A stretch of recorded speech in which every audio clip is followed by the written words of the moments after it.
So next, I've taken some time because when the governor took office, I suppose there was a little bit of surprise because you had a long-term incumbent. It's not that often that incumbents don't win re-election. Yeah.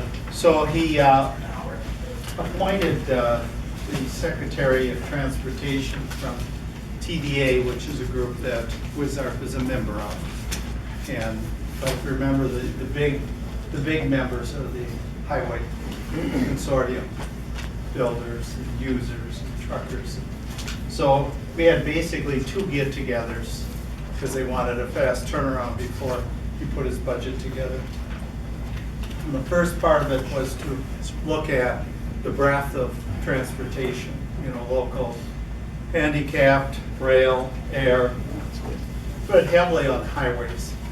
But I'm going to focus mainly on the second one because I think it's something that will be educational for you if you're really going to spend some time talking to your legislators. How do we fund transportation? And if I asked most of you, I'd get some answers, but probably not great breadth of knowledge. A few years ago, Richard Schreiner was active, and he was the advisor on rail to the former mayor of Milwaukee, who was there before mayor. And he put a lot of time in, and he gave us a presentation that I thought was eye-opening once down towards Lake Geneva. And at that point, there were two states in the Union left that weren't funding transportation to any significant degree out of the general fund. One of the southern states and Wisconsin. Wisconsin was almost an island still counting on people driving cars to fund everything. And most of us hadn't thought of that, and of course we didn't know it. And about 2 years later, he gave a short update at a meeting in which Wisconsin was the only one left doing that. So WisARP basically took the position that because transportation is important to everyone, that it needs to have a general fund funding base rather than trying to take everything out of license plate fees and gasoline. And I don't have all the handouts, so I could tie you up to a 5 o'clock like our second meeting state committee was. But the fact of the matter is people finally had to talk about how do you fund this. And you've heard that the governor's gone with a gas tax raise, but with an offset, where his feeling is it's the equivalent of zero net because of the way the excise taxes work. Across the river, another person with the same background as Tony Evers, who was a school teacher, has come up with 20 cents a gallon out there in Minnesota, so I know that Jerry's saving his money. But that was a different choice. So I thought I'll give you a short educational run through of what took many pages without us, and it's on the internet so far as if you want to start getting into details. The general fund only eked in by a back door, but that allowed me to take a shot at it. And my subgroup fortunately had the Secretary of Transportation in it. So just to give you an idea, there were two numbers that were thrown around, and I think Arun and I may have slightly different numbers on the second train, but the hierarchy was there that day said they want 18 million from Wisconsin, 18 million from Minnesota, and Illinois is refusing to do anything. So any of you who are familiar or have contacts in Illinois, try to give them a slight push because the second train will benefit the Chicago metropolitan area heavily. It's nice to have all these feeders out different places they have it, but one of the economic powerhouses, to use words like Scott will use, is the Twin Cities. And so, of course, connections between Chicago and the Twin Cities are very beneficial to Chicago. The second number is our shortfall annually. Now, remember, they're talking roads basically. It's $180 million a year. And that was pushed around a lot of times, but that was the agreed-upon number. So keep $180 million in the back of your mind, and then I will go through what all these different alternatives that were discussed are, because some of them will be coming down the road in the future. The first thing to understand is that for environmental reasons, efficiency, we've pushed the idea that cars should get better gas mileage. To keep this simple, I can remember some big cars that were getting 9 miles to a gallon, and all of a sudden my very old Saturn is getting 32 miles to a gallon without a replacement engine. So doing the math, in many ways, we've at least doubled our gas mileage. Now, when you use gasoline tax and you double your gas mileage, you can all do the math. That cuts your income in half, so you either need to double your gas tax per gallon, or you need to start growing up and looking beyond just gas tax.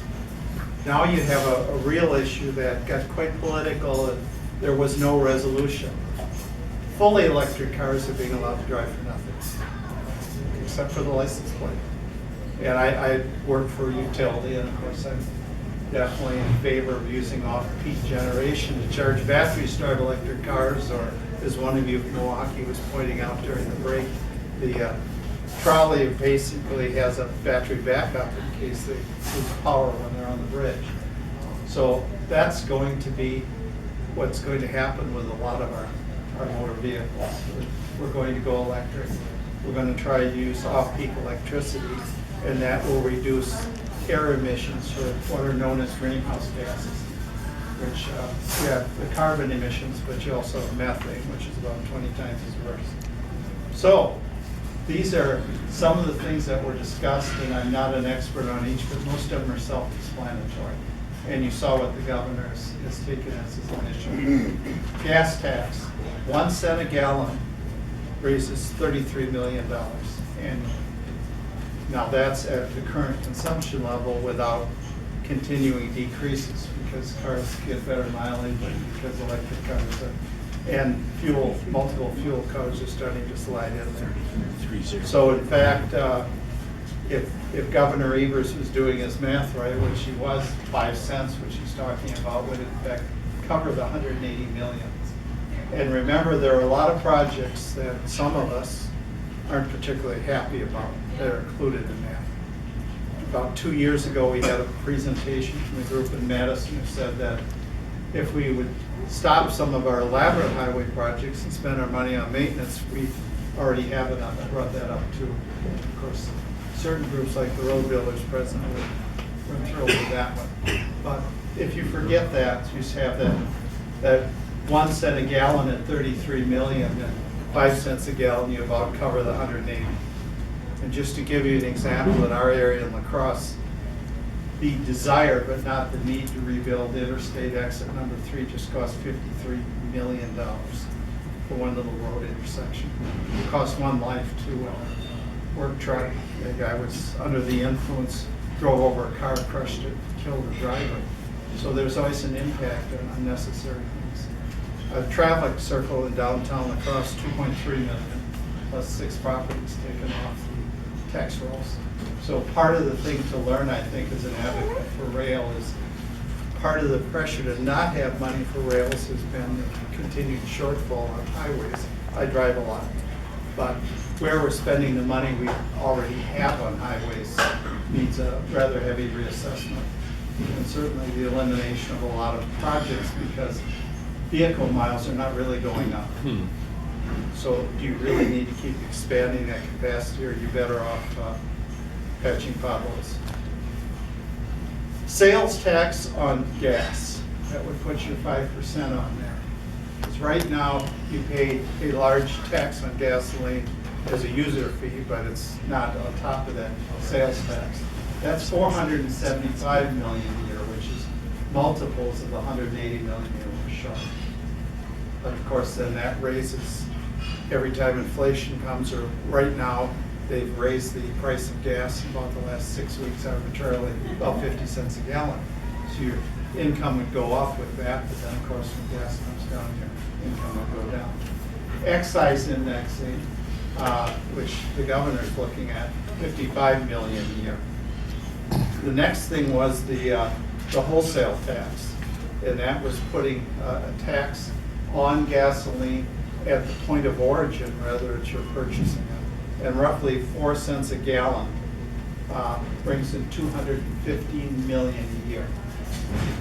The deal with that is, in a sense, it's almost like you're not going to see it, but you are, of course, going to pay it.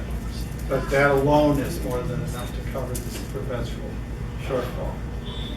Eliminating the evaporation loss. A lot of us didn't realize much of this was written in our current tax code, and a lot of states have already done that. So basically, for people who have gasoline, they're given an allowance to account for. In the old days, then there was heavy evaporation in storage of gas and even filling of cars, which is largely, as the states have gone completely away. There's still $13 million a year just in that. And of course, that you wouldn't see at all unless certain dealers decided to make up the revenue. License plate fees, and they had a very exotic chart that shows that registration is probably, and I'm kind of remembering what it looked like at 3 this morning when I looked at it, but gas tax is 2 or 2.5 times what registration fees are bringing in. But $1 on license plate fees is $4 million. $1 on truck license plate fees was about $1.5 million. The issue of our trucks paying enough, we did not discuss. But when I was on Governor Thompson's Blue Ribbon Commission, and I got to know a lot of the WisDOT people, well, cover your ears of them. They said that the experts there figure that commercial trucks are paying between 46 and 48% of their hit on the road, and that the shortfall is, of course, made up by gas tax mainly from automobiles. So they have a good lobby. That certainly would help too, but that we did not hear on.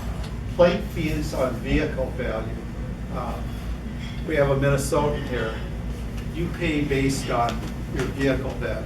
Correct. Every year. Correct. For your licenses. Wisconsin has a single license fee. So whether you're driving an exotic new vehicle that probably Brunias, people like that working for the state, or whether you're driving an old car like I am that has 510,000 miles on it, you pay the same for your license plate. Wow. In Minnesota, Michigan, and Iowa, I think there's 3 of the surrounding states. Yeah, no, they just covered the immediate touching states, but a lot of them, you pay more if you have a car that has a higher value. Remember, that's not related to wear and tear on the roads. It's just a different way to gain more revenue. So if you did that, that's $49 million a year. That would bring in. And all these dollar values I'm giving you, they put an asterisk on them and said it'd take up to 3 years to get to that level, but that would be the sustained level. And they had pros and cons, you know, what the public would like, what the public wouldn't think about necessarily, or what they'd be very active in disliking. A $1 title fee increase. So when you bought a vehicle and or sold a vehicle, and that brought in just $1.5 million a year. So it gives you an idea about how many cars are changing ownership in Wisconsin. Now here's the one that first in increase state activity for the first part of it I advocated as we voted on, and that's the second train between Chicago and Milwaukee, Twin Cities. You know, we have a broad-based WisARP plan that we support a lot of things. That was the #1 priority because it's practical, and as we know from other studies, it really does not require any subsidy at all. Amtrak would use nominally reasonable accounting, but it would take the 2 or 3 million that was thrown out. So if you look at taking the current sales tax from automotive, which is what most other states have for transportation, does anyone have an idea how much that would be immediately? Right now, the automotive usage, that's repairs and parts and of course sales, $630 million a year of transportation-related income that's thrown in the general fund. So of course that would resolve the highway shortfall about 3 times. And the state senator sitting across from me got a little upset when I brought up our WisARP analysis a few years ago. Well, there's a fraction of a percent, John, now that we're taking out of the general fund. because of what we're earning off automotive maintenance and purchases. And the lady sitting across from me is a paid representative of disability, which said we can't do that because that will negatively impact disability services and will really hurt the schools. And so I got her aside at break and said, having been on a county board, we do pretty well in Wisconsin in our concern for disability services. And after many years on the school board, we also do very well on that. And schools, disabled people, everything in our society benefits from having transportation.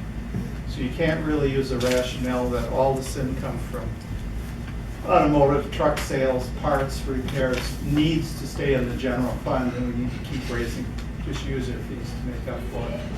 So I was somewhat alone in bringing that up and advocating it, but to give WisDOT credit, at least they put it on the list, because I think the people taking this list home will realize that if they did that, the funding situation would go away.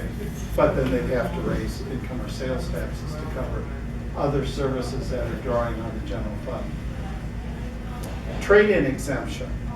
I didn't realize that there was a exemption, because I haven't done this, when you trade a car in and you buy a new car.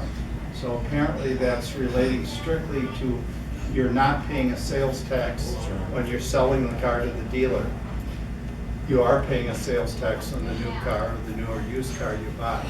But that trade-in exemption is present in most states, but not all of them. That's $87 million right there. So by now you're getting an idea that there's a lot of things going forward that you can look at that are probably at least as fair as simply just looking at more gas tax with the diminishing gas sales and an increase in electric cars.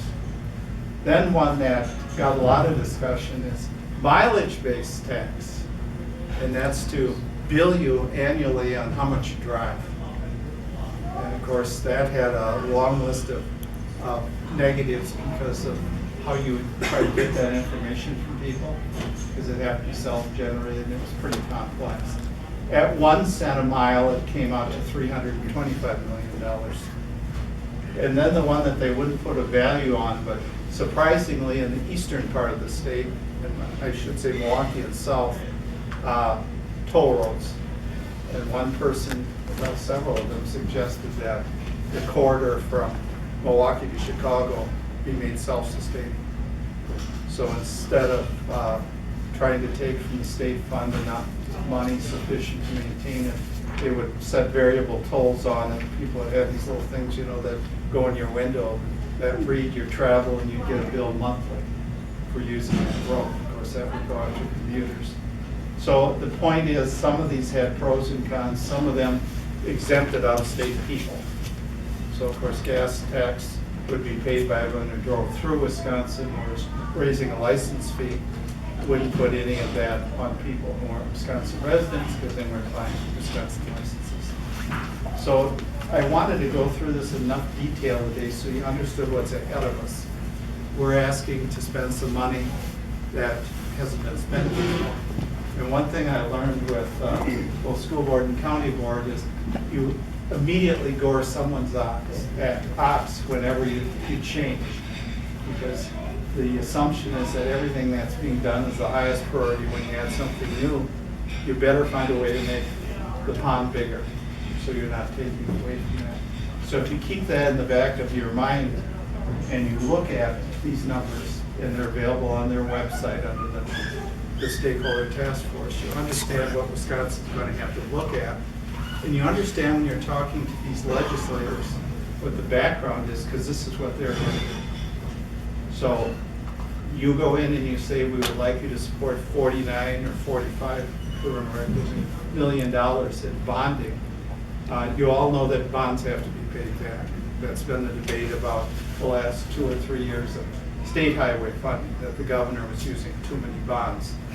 And so in fact, even getting support for that, because sometimes legislators don't, well, I'm kicking the can down the road, somebody else ought to pay those bonds off. They have to be paid off. So you're going to have to be ready to talk about these things and to probably breach the fact that rail passenger, of course, is taking load off the highways.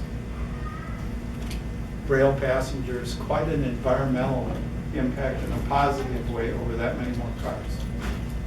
So you've got all these side benefits you can't quantify. You're asking for a piece of a pie that's not necessarily getting bigger. But you understand what some of the options are going ahead. We don't want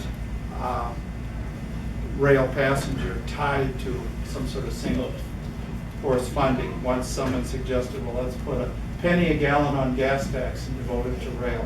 You're back facing the same issue. That's the diminishing asset. But some of these other things aren't. So way back, and probably a few of us remember, we wanted to begin pressing the idea that the money that's being raised from transportation-related expenses by the sales tax, you buy a car, you go to your dealer and you have a transmission fixed, that it's time to start moving some of that money into covering these expenses of transportation.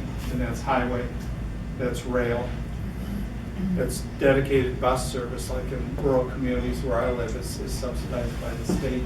And in the city that I live near is about 18% Fairfax covered, and most of the rest is state or property tax. So that's the complexity of the funding. That's where the dollars are. And that's what you have to keep in the back of your mind when you're pushing this on your local legislature. I don't care what political party they are. They're dealing with all these issues and all these priorities and all these people calling them.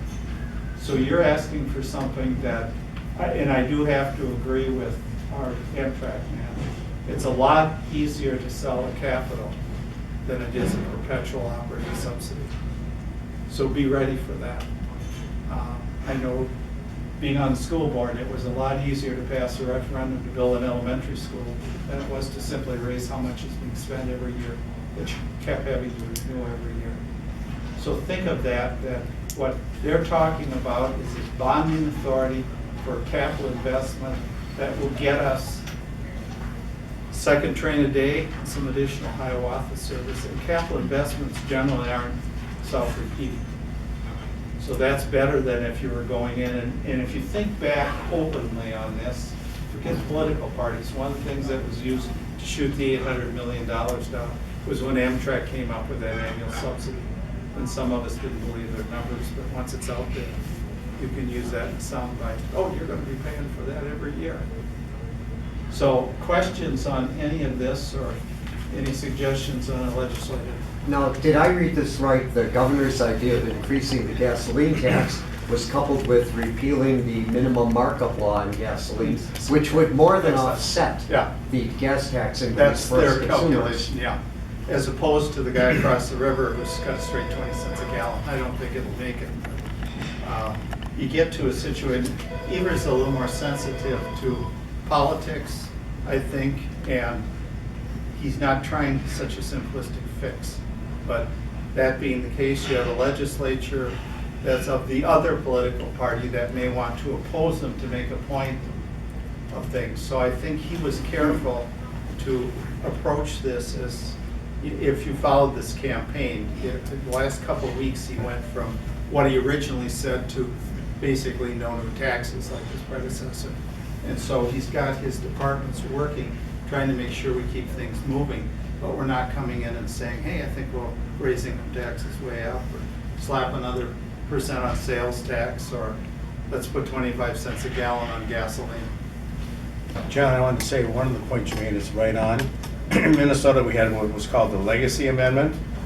And what it is they dedicate funds to certain programs, some are arts, Environmental, culture, et cetera. And it was a compromise between the transportation and arts interests, et cetera. But what happened when our economy went in the toilet is we had to spend that money, I'll just make it up, on an artistic project when we had not enough money to support some medical issues that we had to solve in the state. I'm just making that up. So it locks you in, so it's a dangerous thing to do when you do that. The more proper way to do that is not, well, we did through an amendment, which is also not a very good idea. So I just wanted to point out when the times are good, it looks great, but when the economy cycles, and we have a worse cycle with our sales tax. I don't know, I assume you tax food and clothing, and we don't. So ours goes like this, our sales tax revenue.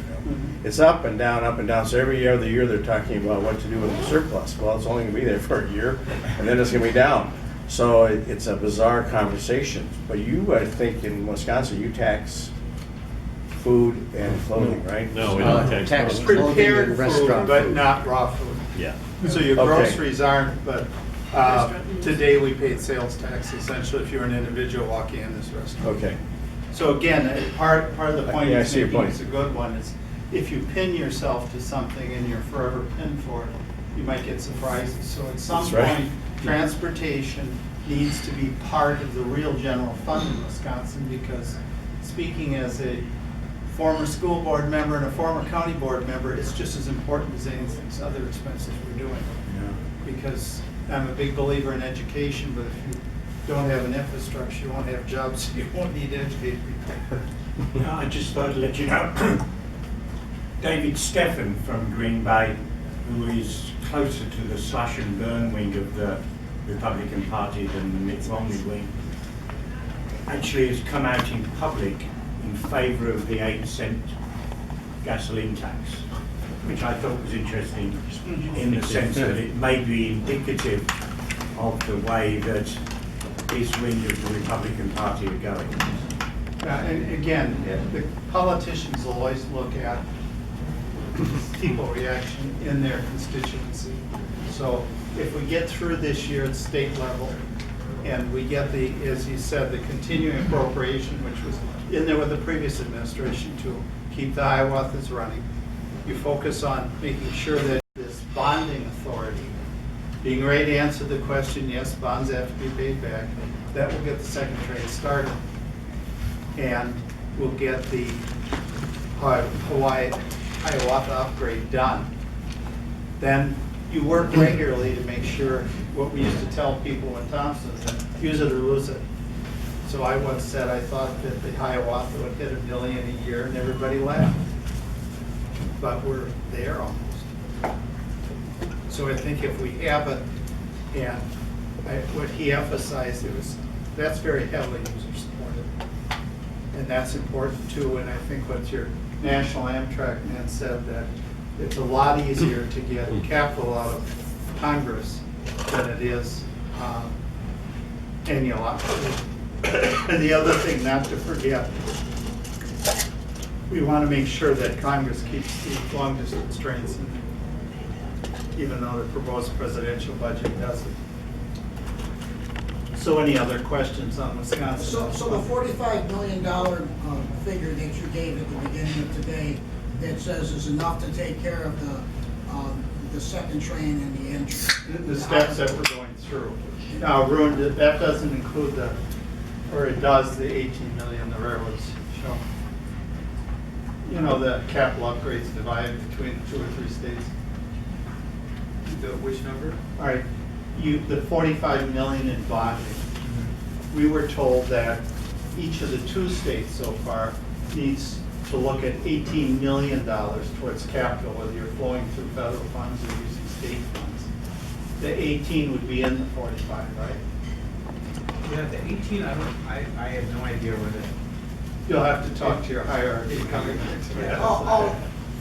So when you say give 45 million, you mean 45 million in bonding? Those Yeah, are- yeah, in yeah, bonding. yeah. Oh, okay, that has nothing to do with this tax stuff that you're talking Well, about. We're not- ultimately, the tax stuff I'm talking about would have to pay the bonds back. Right. So right now, they're claiming $180 million annualized shortfall to keep the roads properly maintained as opposed to what we're doing. And of course, some of that includes some of these capital projects that I mentioned to you that don't warm our hearts.